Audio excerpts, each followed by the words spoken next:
This is our devotional for January 20th. It's entitled, Why God Tests You. I think a question a lot of times we ask. We're going to be using as a scripture verse Proverbs 17, verse 3, that says, Fire tests the purity of silver and gold, but the Lord tests the heart.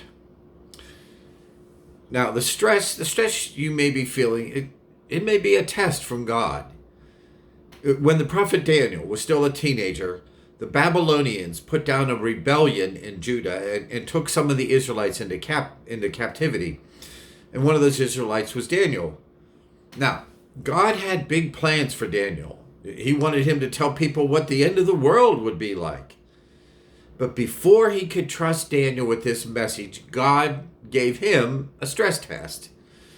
In Daniel's case, the Babylonian king, Nebuchadnezzar, wanted to secularize Daniel by teaching him a new language, a new culture, a new religion, and new habits. But when the king tried to change Daniel's diet, he found unexpected opposition because Daniel ate in obedience to God's commands. In essence, the king told Daniel to forget God and the spiritual values he'd followed his whole life, but Daniel wouldn't do that.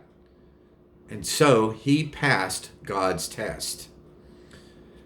In the same way, God will often test your inward integrity before giving you outward influence. Let me read that again. God will often test your inward integrity before giving you outward influence. He wants to be sure that you are ready to handle the power, the blessing, the influence, or whatever else he wants to give you.